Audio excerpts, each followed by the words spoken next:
आज का प्रातः क्लास है 20/9/1964।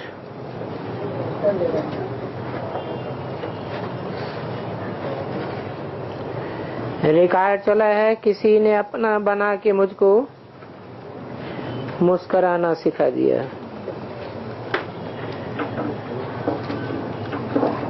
ये रिकॉर्ड ने पहले पहले वचन सुनाए। अगर ये रिकॉर्ड न बजे तो भी हर्जा नहीं है, परंतु रमत गमत के लिए, शुरू करने के लिए बजाते हैं। और सभी विद्वान आदि तो शास्त्र का कुछ न कुछ बुद्धि में रहता है। तुम्हारी बुद्धि में शास्त्र आदि की कोई बात नहीं है। तुम बच्चों को तो पहले पहले खुशी होती है कि हम किसके बने हैं। ऐसे नहीं कहेंगे हम गुरु के बने हैं, नहीं। यहाँ तो बनना होता है पहले पहले बाप का। बच्चा पहले पहले बाप का बनता है ना।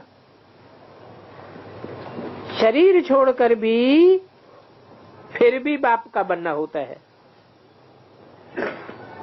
यहाँ भी एक ही बाप का बनना है। वेद शास्त्र आदि किसी की भी दरकार नहीं है। बाप को बच्चा पैदा होता है तो बाप समझते हैं कि मेरी मिल्कियत का मालिक आया है। तो ये संबंध की बात है। तुम बच्चे भी जानते हो, हम वास्तव में पहले भी पारलौकिक बाप शिव बाबा के बच्चे थे। पहले यहाँ भी हम आत्मा हैं, पीछे हमको शरीर मिलता है। और तुमको शरीर तो है, परंतु अभी तुमको बेहद का बाप भी मिला है।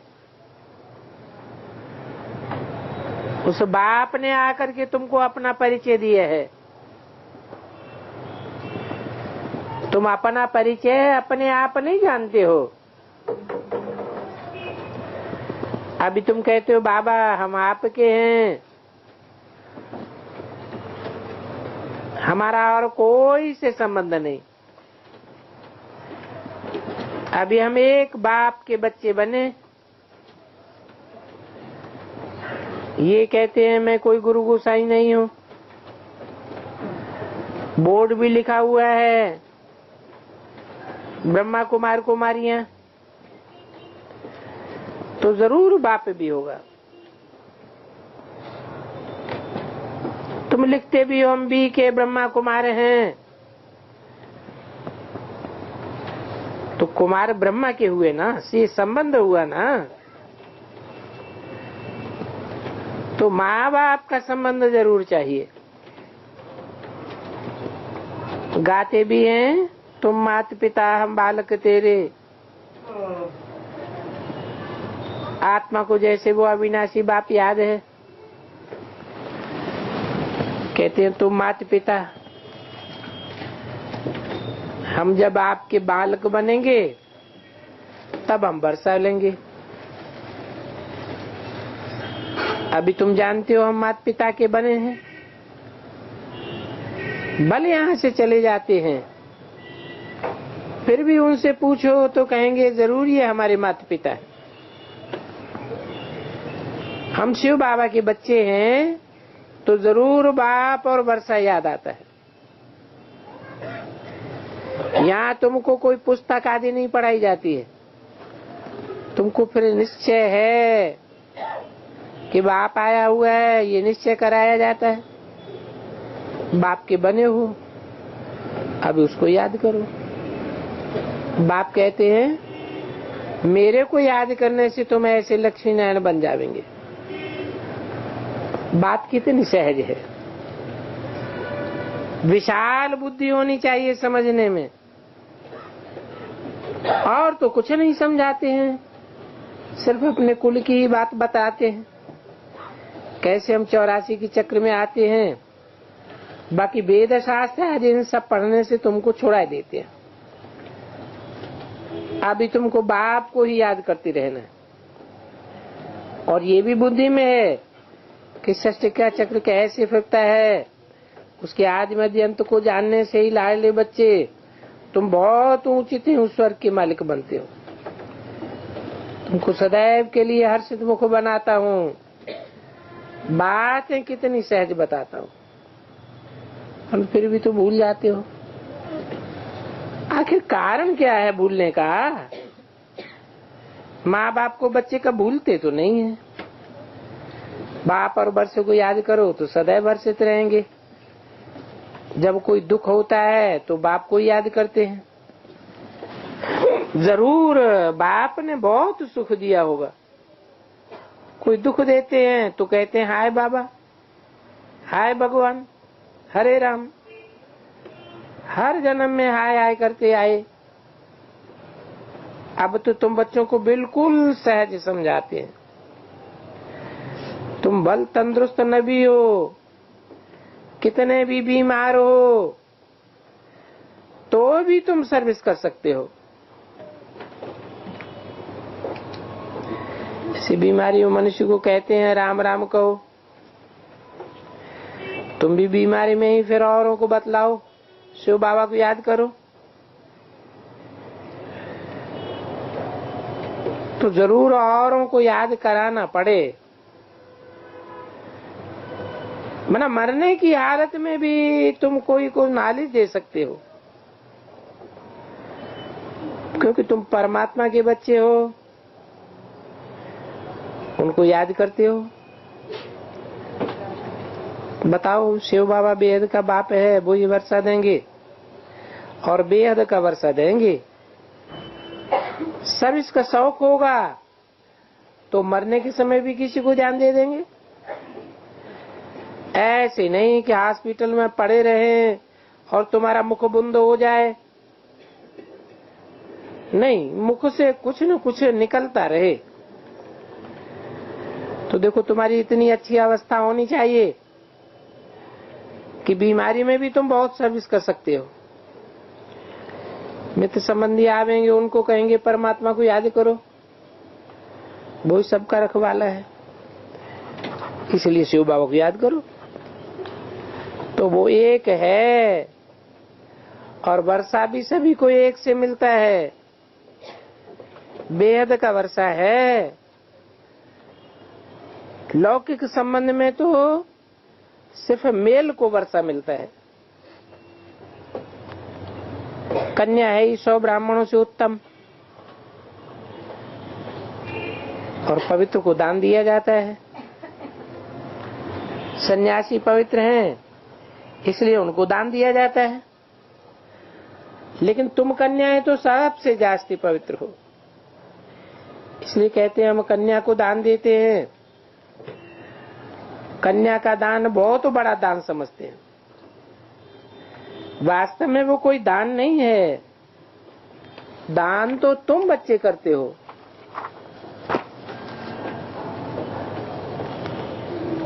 तुम कहते हो कि हम अपनी कन्या शिव बाबा को देते हैं। 20/9/64 की वाणी का दूसरा पेज। वहां तो कन्या को देते हैं दान। किस लिए देते हैं? देते हैं कत्लेआम कराने के लिए।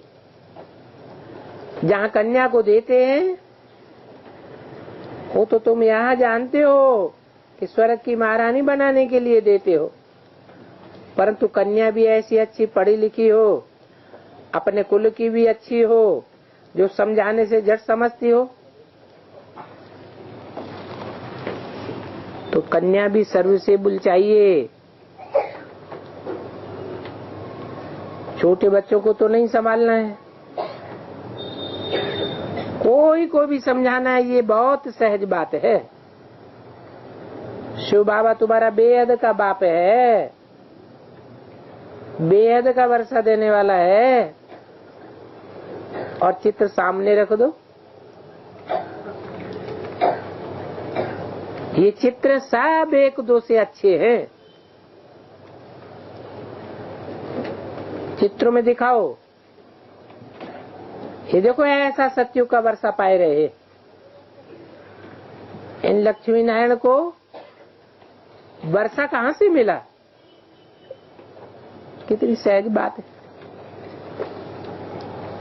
इसलिए बाबा बड़े चित्र भी बनवाए रहे हैं।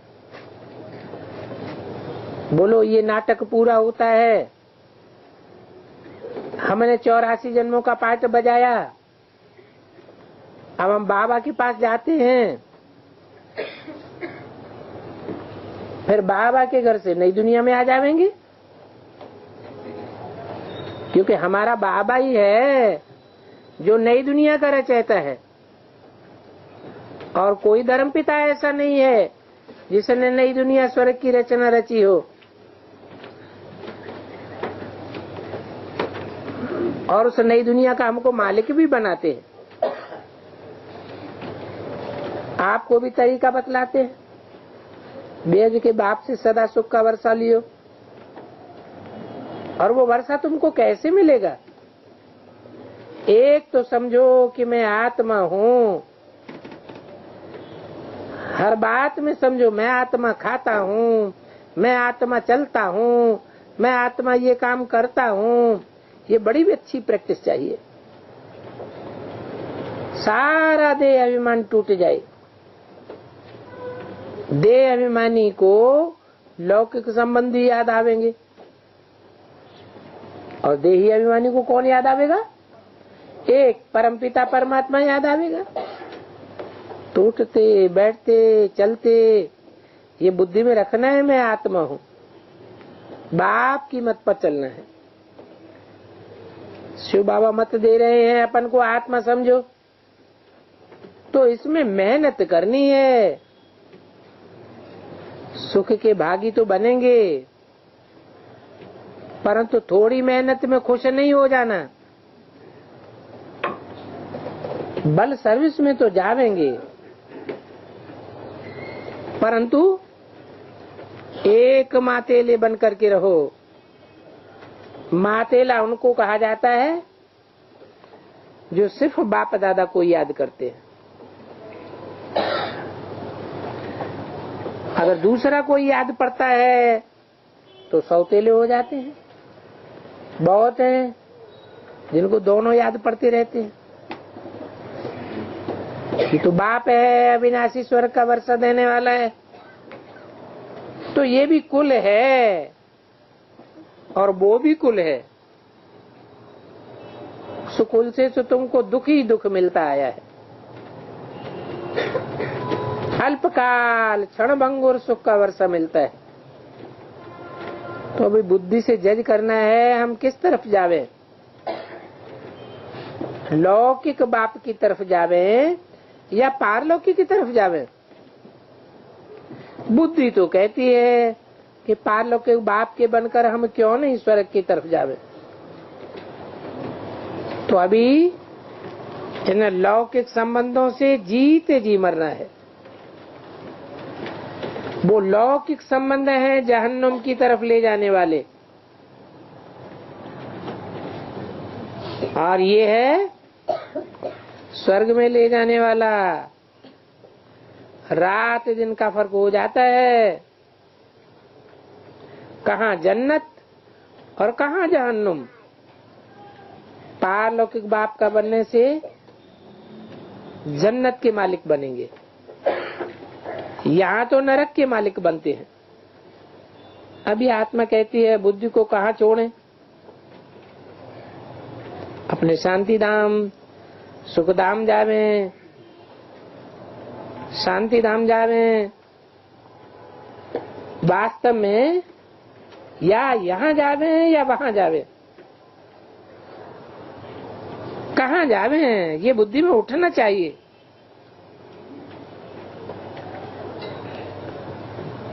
अब तो हम पारलौकिक बाप को कब छोड़ेंगे? नहीं। यहाँ तो तुम बच्चे सन्मुख बैठे हो, तुम्हारा लौकिक संबंध अब यहाँ कोई भी नहीं है। बुद्धि कहती है हम तो बाबा के साथ मुक्ति धाम शांति धाम जावे। सवेरे उठ करके ऐसे ऐसे विचार सागर मंथन करना चाहिए।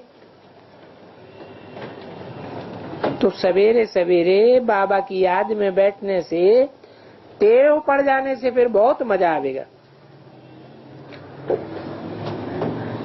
घड़ी घड़ी सोचना चाहिए अब किस तरफ जावे,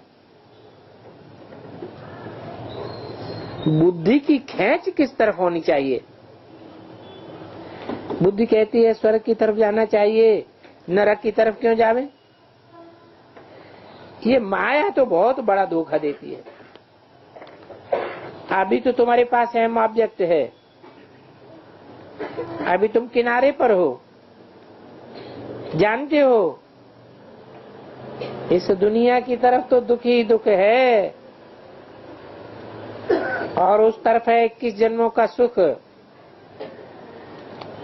तो बाप कहते मेरे को याद करो क्योंकि मेरे पास आना है। माया कहती है दुनिया की तरफ जाओ। तो कहाँ जावे? अभी रास्ता तो तुमको मिल गया है। एक है स्वर्ग की तरफ जाने का रास्ता और दूसरा तरफ है नरक की तरफ जाने का रास्ता। टिवाटा होता है ना, 3 रास्ता, 3 गलियों के बीच में टिवाटा होता है। तो ये टिवाटा कहो किस तरफ जावे? सुखधाम जावे, दुखधाम जावे, किस तरफ जावे? एक गली है मुक्ति की और दूसरी गली है जीवन मुक्ति की और तीसरी है जीवन बंद की, नरक की। जैसे 3 नदियों का संगम होता है,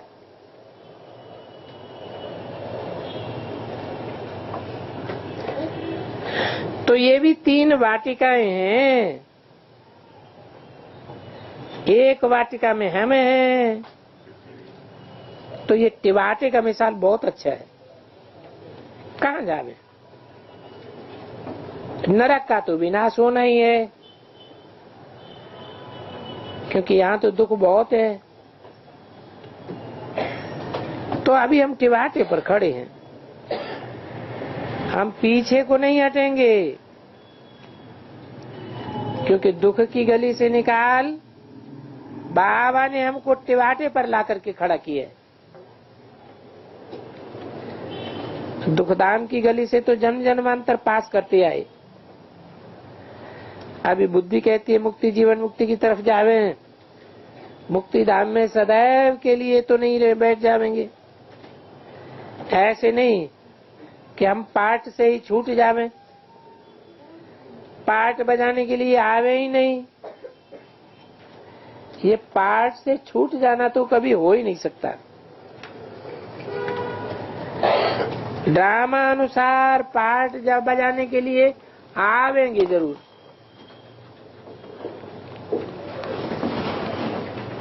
और ये भी जानते हो कि पाठ पूरा होगा तो मच्छरों सदस्य मरेंगे। 20/9/64 की वाणी का 3रा पेज। तुमने इतना दुख देखा है, फिर शांति भी देखेंगे और सुख भी देखेंगे। ड्रामा में बाबा ने वजन ठीक रखा है। जिनका पार्ट ही थोड़ा है वो आए 1-2 जन्म लिए और ये गए। तो तुम अभी टिवाटे पर खड़े हो। वो शांति धाम है, वो सुख धाम है, और ये हम खड़े हैं टिवाटे पर। 3 रास्ता। अगर शांति धाम जाना चाहते हो तो फिर शांति धाम को याद करते रहो। मुक्ति धाम को याद तो जरूर करना पड़े। पिछाड़ी वालों को मुक्ति धाम में जास्ती रहने के कारण मुक्ति धाम में ही जास्ती याद पड़ेगा। तुमको जीवन मुक्ति धाम याद पड़ता है। हम जल्दी जावे, क्योंकि तुम कोई पिछाड़ी में जाने वाले थोड़े ही हो। तुम तो पहले पहले जावेंगे।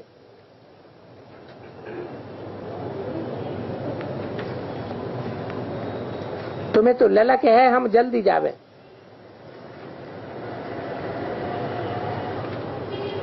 न है तो हम चाहते हैं, वो चाहते हैं मुक्ति में ही रहें। अच्छा, बाप को याद करते रहो, उस मुक्ति में जाने में भी कल्याण है, क्योंकि वो निर्वाण धाम में रहना चाहते हैं, सुख धाम में तो आना नहीं चाहते। तो इससे समझ जाएंगे इनका पार्ट ही नहीं है। इस्लामी बौद्ध आदि से कोई आए जो बहुत वहां रहने चाहेंगे, वो सुखधाम नहीं आना चाहते हैं। तुम तो सुखधाम जाने वाले टिकाटे वाटे पर खड़े हो, तुम पुरुषार्थ करते हो, उनको सिर्फ तुम्हारा सच्चा योग ही पसंद आवेगा, ज्ञान उतना पसंद नहीं आवेगा। अच्छा ठीक है, तुम बाप को याद करते रहो, तुमको चक्र भी याद करने की दरकार नहीं है। ये सुदर्शन चक्र सिर्फ भारतवासियों के लिए है। ऐसे तो ये ज्ञान सब धर्मों के लिए है। समझते हैं ड्रामा अनुसार जिन्होंने जितना लिया है वो ही आकर के अपना पद ले लेंगे। मुक्तिधाम जाना चाहते हैं तो बाप को याद करो। चाहो हम सदैव सुखी रहें तो वहां शांति भी है, सुख भी है, वो तो स्वर्ग ही है जहाँ सुख शांति दोनों है। तो जो जिस तरफ का होगा उनको वो वर्षा लेना है।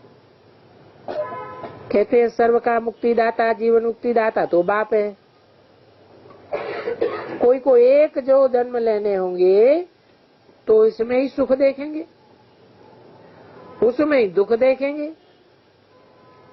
उनका पार्ट क्या हुआ? जैसे मच्छर आया और गया, तो वो कोई अमूल्य जीवन नहीं कहेंगे। अमूल्य जीवन क्या हुआ है? अमूल्य जीवन हुआ ऑलराउंड पार्ट बजाना। तुम तो सदैव हर्षित रहने वाले हो, तुम लाइट हाउस हो, दोनों रास्ता दिखाई सकते हो। बोलो, चाहे मुक्ति धाम चलो, चाहे मुक्ति जीवन मुक्ति, दोनों को याद करो। इसमें कोई शास्त्र आदि भी पढ़ने की दरकार नहीं है। और कुमारियों के लिए तो बहुत सहज है, क्योंकि कुमारियों ने तो उल्टी सीढ़ी चढ़ी ही नहीं। छोटेपन में पढ़ना भी अच्छा होता है, क्योंकि बुद्धि अच्छी होती है, कोई की याद नहीं आती है जब तक शादी न करे और जब तक बच्चा न मिले। तो अभी तुम सब सच्ची कुमारियां हो गई, और कुछ भी करना नहीं है, सिर्फ पढ़ाई में लग जाए बस, मेरा पार है। ये तो जो विशाल बुद्धि नहीं है उन्हों के लिए सच्ची गीता झूठी गीता आदि ये कंट्रास्ट बताया जाता है।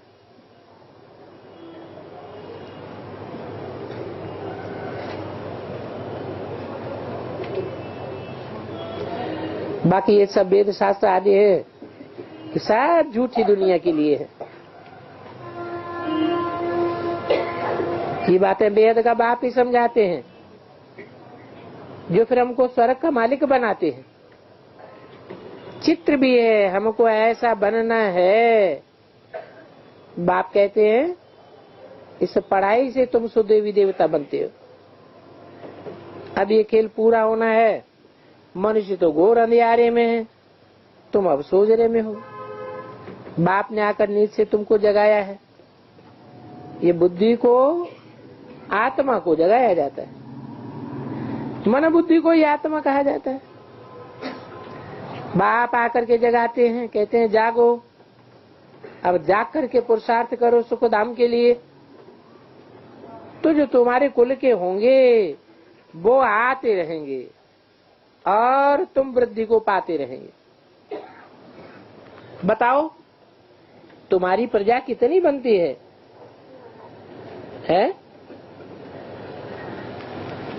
कितनी बनती है? तुम इसका हिसाब लगा सकते हो? है कितनी प्रजा बनती है? अरे तुम्हारी प्रजा कितनी बनती है, हिसाब नहीं लगाया? तुम्हारी प्रजा, बाप से जो तुम राजाई लेते हो, उस राजाई में तुम्हारी प्रजा कितनी बनती है? 9 लाख प्रजा बनती है। चंद्रवंशी सूर्यवंशी दोनों मिलकर के प्रजा बनती है ना। जो सूर्यवंशियों के बच्चे होंगे वो प्रजा नहीं है, है? प्रजा तो है ना। तो तुम हिसाब लगा सकते हो। कोई कितना सुनाते हैं, कोई थोड़ा सुनते हैं, कोई ज्यादा सुनते हैं, हिसाब थोड़ा ही निकाल सकते हो। कोई बड़ी माला है, कोई की छोटी माला है। साहूकार प्रजा बनती है, कैसे बनती है, कौन बनते हैं, वो सब तुम्हारी बुद्धि में। मुख्य सूर्यवंशी महाराजा महारानी कौन बनेंगे, वे चंद्रवंशी कौन बनेंगे, और उनको कितनी प्रजा बननी है। तो ये सब बातें तुमको यहाँ बतलाई जाती है। सारे झाड़ अथवा सभी धर्मों का चक्कर की बातें बताई जाती है। बीज से कैसे टारियां पत्ते आदि निकलते हैं, अभी भी पत्ते निकलते रहते हैं। तुम जानते हो वहां एकदम खाली हो जाएगा, फिर विनाश होना चाहिए। कहाँ खाली हो जाएगा? बाप के घर में एकदम खाली हो जाएगा। बड़ी लड़ाई में करोड़ों मरे, अनगिनत मरेंगे, यहाँ तो कितने खलास होंगे। बाकी थोड़े में जाकर थोड़े जाकर के सतयुग में राजी करेंगे। अभी तो देखो कितने मनुष्य हो गए हैं। अभी तो अन्न ही इतना नहीं है जो मनुष्य खा सके। कितना बाहर से अन्न आता है। तुम बच्चे जानते हो, बाबा आते ही हैं संगम पर, बाप समझाते हैं बच्चे शरीर निर्वाह अर्थ कर्म तो करना ही है। हर बात में राय पूछते रहो। हर एक का हिसाब किताब अपना अपना है। श्रीमत अविनाशी सजन से लेते रहो और सबको बतावेंगे। समझाया जाता है ये दुनिया तो खलास हुई पड़ी है, अब बाप को याद करो तो बेड़ा पार हो जाएगा। पहली मुख्य बात यह समझाओ कि तुमको 2 बाप हैं, एक लौकिक बाप है और एक बेहद का पारलौकिक बाप है। अभी बॉम्बे में एग्जीबिशन खोलते हैं, वहां भी एग्जीबिशन में पहले मुख्य बात ये समझाओ कि तुमको कितने बाप हैं।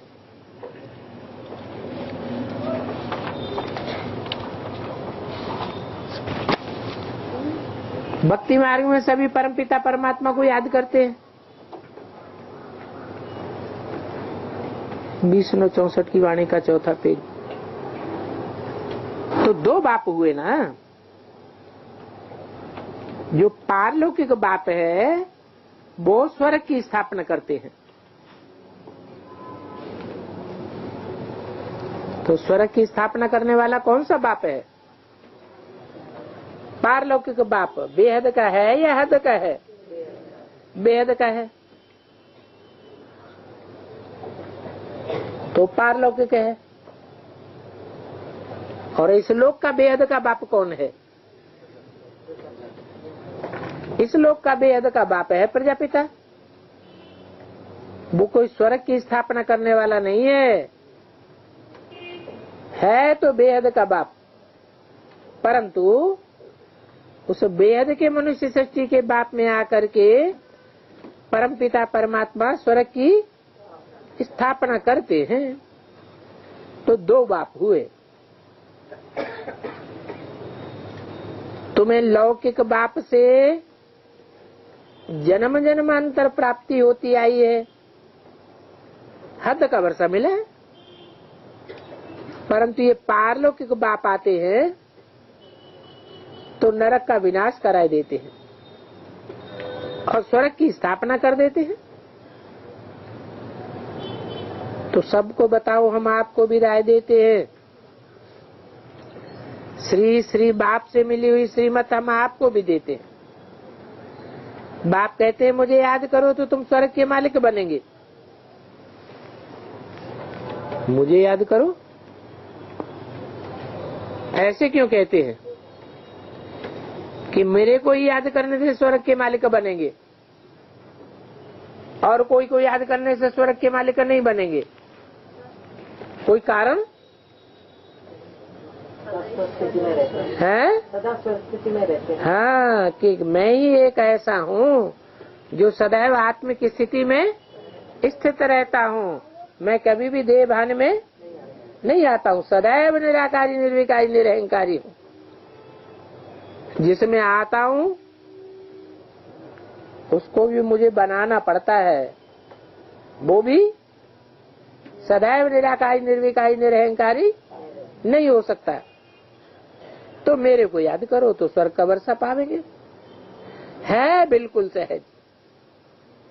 भक्ति मार्ग के धक्के खाने से बाबा तुमको छुड़ाए देते हैं। बाप आते ही हैं सदैव हर्षाने के लिए, सदा तुमको सुखी शांत बनाने के लिए। यहाँ तो न सुख है न शांति है, इस दुनिया में तो दोनों ही नहीं है। घर घर में दुख और अशांति लगी पड़ी है। परंतु तुम बच्चों को करना क्या है? तुम बच्चों को एक ही काम करना है, सदैव याद रखना है कि 100 बगुलों के बीच में एक हंस अपनी मौज में रहे, तब कमाल है। ज्ञान नहीं लेते हैं तो ज्ञान न लेने वाले जरूर आपस में झगड़ते ही रहेंगे। तो उन ज्ञान न लेने वालों से मिल नहीं जाना चाहिए। हंस का बुद्धियोग बाप से रहेगा। युक्तियां तो बहुत बताते हैं, घर में रहने की युक्ति नहीं आती है तो पूछो, बाबा बहुत बातें बतावेंगे, तुमको अच्छी श्रीमत देंगे। उनसे अच्छी मत और कोई देने वाला होता ही नहीं है। उनका नाम ही है श्रीमद् भगवत गीता। ऐसी श्रेष्ठ मत देनी है जो स्वर्ग के मालिक बन जाए। सिर्फ बाप और वर्ष को याद करना है। जपना भी नहीं है कि राम राम राम राम शिव बाबा बोलते रहो। क्या करना है?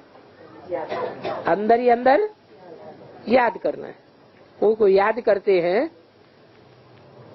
तो उनका मुखड़ा सामने आ जाता है ना।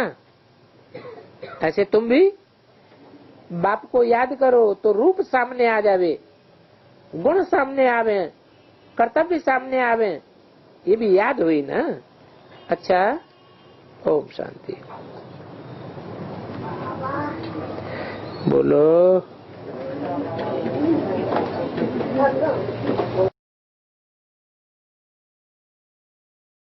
हम शिव बाबा के बच्चे हैं इसलिए कमजोर नहीं है। बाबा आज 18 जनवरी ब्रह्मकुमारी महोत्सव में आप एक मिलन मना रहे हैं। है। फिर यहाँ पे भी मिलन मना रहे हैं। अरे ये अंधा है, आंखें बंद करके बैठा रहा 1 घंटा। इसने मिलन ही नहीं मनाया। जब बाबा दृष्टि दे रहे थे तो दृष्टि से दृष्टि इसकी मिली ही नहीं। ऐसे बैठा रहा। भूत आया होगा, भूत। एक बार पीछे देखिएगा, क्या पीछे देखें? ये एक बार लक्ष्मी नगर वो तेरा विरोध होगा। कहते हैं भक्ति करने वालों को रोक ना गए। ये विरोध सबका नहीं है। सब जानते हैं कि अभी एक एक के अंदर भक्ति मार्ग भरा हुआ है। बाबा ने एक भी आत्मा अभी ऐसी नहीं है जिसके अंदर भक्ति का पुट न भरा हुआ हो परसेंटेज में। समझा? बाबा ये भी का रुक जाओ। सबके अंदर भक्ति का पुट भरा हुआ है या नहीं? बना हुआ है तो बस खत्म बात हो गई। अब किसी के अंदर ज्यादा है, किसी के अंदर कम है, तो एक दूसरे के ऊपर उंगली उठाने की कोई दरकार नहीं है। भक्ति है, इसका मतलब ये नहीं अपना भक्ति दूसरों को तंग कराने लगा है। दूसरों कहाँ लगा रहे? अपनी भावना व्यक्त कर रहे। बाबा ये भी बाबा उनके अंदर भावना है कि हम खाना खाएंगे तो पहले बाबा को खिलाएंगे, तो वो पहले बाबा को खिला लेते हैं। इससे दूसरों से क्या कनेक्शन उनका? उंगली का पानी है। है? गीता पाठशाला का ऐसा नक्शा बनाओ जैसे कि मिनी मधुबन। हाँ। गीता पाठशाला में ऐसा डेकोरेशन करना तो मिनी मधुबन में माया आती है कि नहीं? है। गीता पाठशाला में ऐसा डेकोरेशन करना है क्या? मिनी मधुबन में माया आती है या नहीं? ना बाबा अभी जो किया वो सब माया के लिस्ट में है क्या? सब माया की लिस्ट में। अभी एक भी ऐसा नहीं है जो बाप का बन गया हो। अरे बाप की घरवाली ही अभी बाप की नहीं बनी, तो तुम कौन सी चीज हो? तो बाबा हाँ, गीता पाठशाला वाला को मिनी मधुबन जैसा नक्शा बनाने नक्शा बनाना है, लेकिन मिनी मधुबन में माया आती है या नहीं आती है? बाबा माया आती है, इसका मतलब वो माया को सब कुछ निकाले तो क्या? माया आ सकती है तो प्रकृति नहीं आ सकती। तो प्रकृति जो है वो ज्यादा होशियार है या माया ज्यादा होशियार है? दोनों होशियार नहीं है। दोनों होशियार है तभी तो दोनों होशियार नहीं है। एक होशियार है और एक पावरफुल है। माया होशियार ज्यादा है, चालाक ज्यादा है, और प्रकृति पावरफुल ज्यादा है। तो बाबा आप अभी उनके लिए क्या राय देना चाहते हैं? किसके लिए? ऐसे ऐसे डेकोरेशन करने वालों को। किसी को भक्ति करने के लिए मना नहीं करना। जो भक्ति करने के लिए मना करते हैं, तलवार लेके खड़े हो जाते हैं, उतारो जनेऊ, वो मुसलमान है। मुसलमान धर्म में जन्म लेना पड़ेगा। बाबा हम भी एक भावना रखते हैं। शुभ भावना। का भी भक्ति यदि किसी की भावना को ठोकर मारना, ये शुभ भावना होती है? बाबा ठोकर कहाँ मान रहे हैं? हम तो बाबा के सामने रखते हैं बातें, हम थोड़ी उन लोगों को कह रहे हैं। ये बात उठाने की भी दरकार नहीं, सिर्फ कहना है, सिर्फ ये कहना है कि भक्ति के लिए मना नहीं है। बाबा मैं पहले ही बोल चुका हूँ पॉइंट। तो भक्ति पूरी होगी तो उनको ज्ञान मिल जाएगा, भगवान मिल जाएगा। बाबा ने ये भी कहा है भक्ति का अंश बाद भी रहेगा तो शरीर छोड़ना पड़े।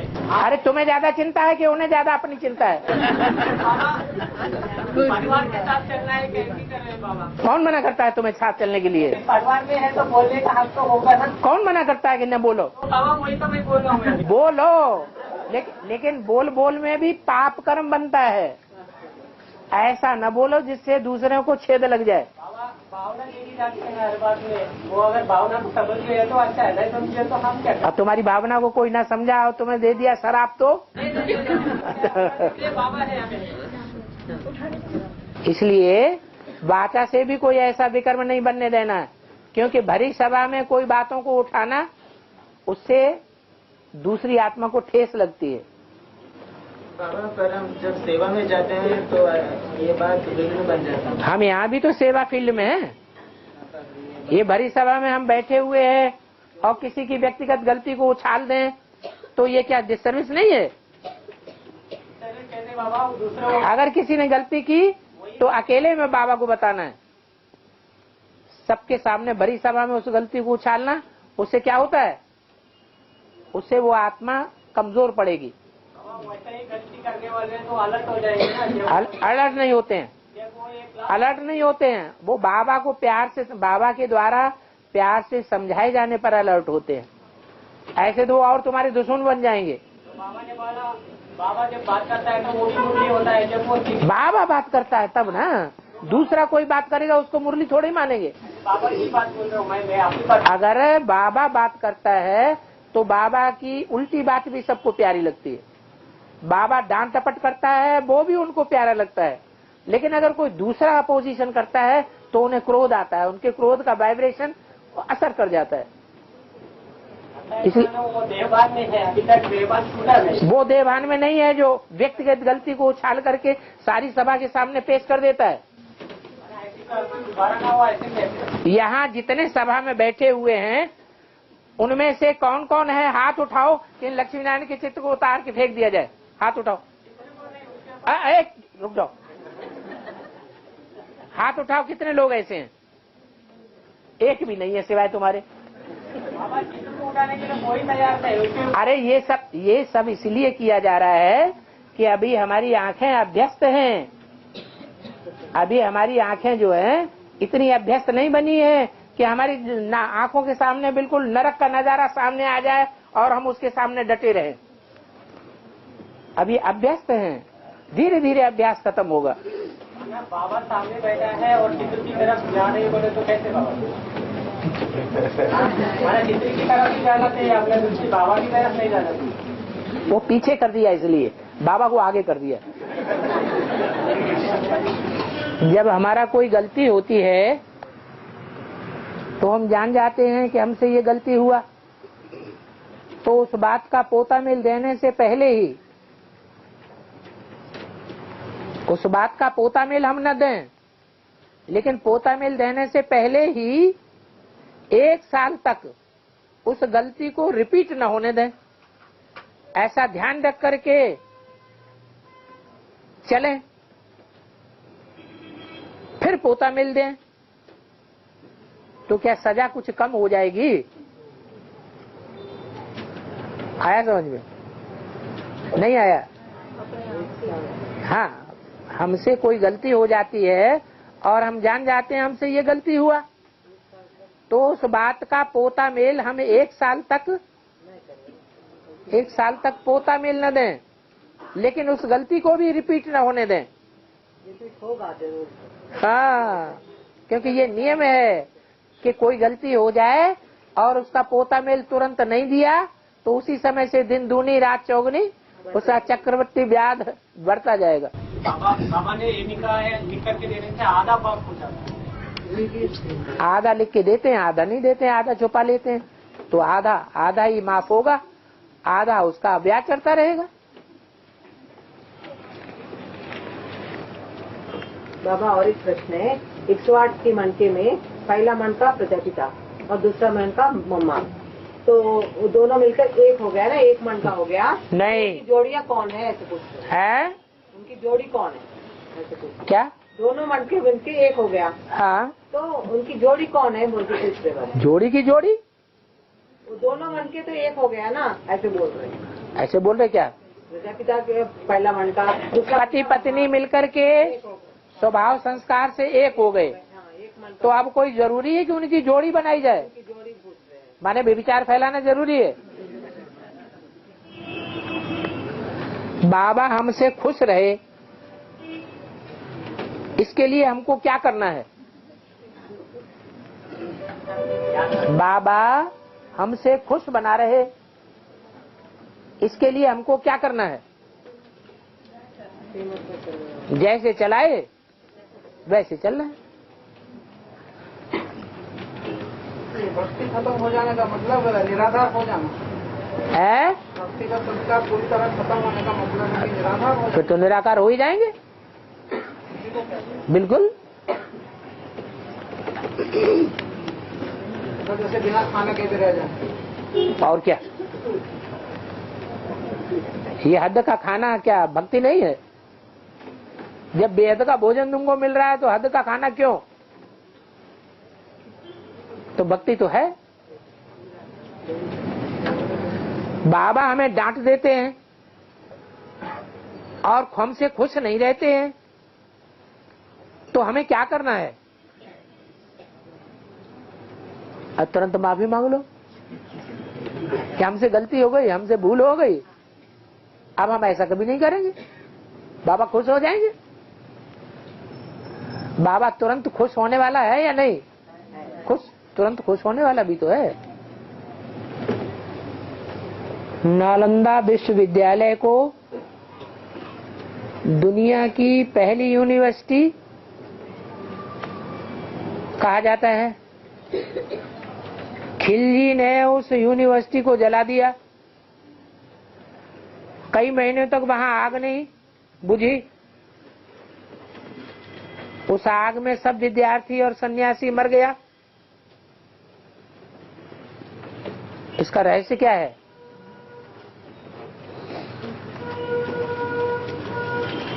सब मर गया या कुछ बचा भी होगा? है?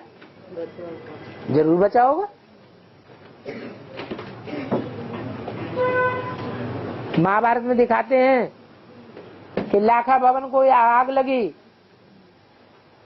तो सारा भवन जल गया।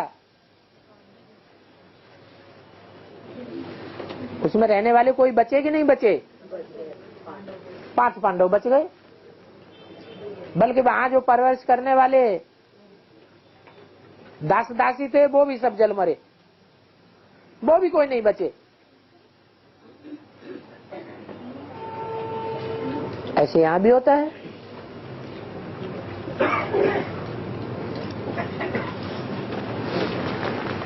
ब्रह्मा बाबा को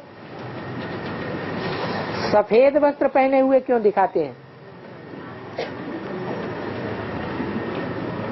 ब्रह्मा बाबा का पार्ट बच्चे का पार्ट है या नौजवान या बूढ़े का पार्ट है? भाव स्वभाव संस्कार के आधार पर,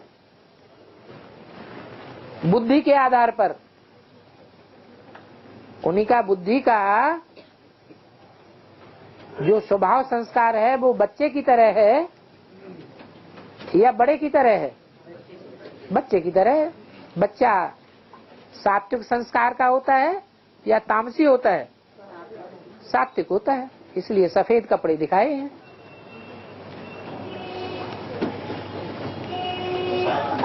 इसलिए भक्ति मार्ग में जैनियों के 2 प्रकार के मंदिर बने हुए हैं, एक सफेद कपड़ों वाला मंदिर और एक काले कपड़ों वाला मंदिर।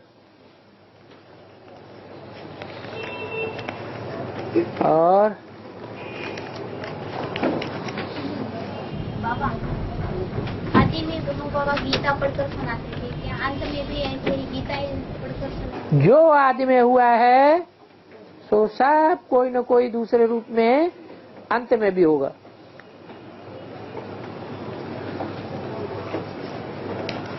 और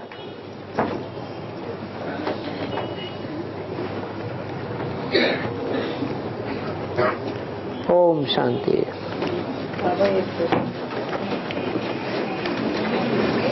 बस बस।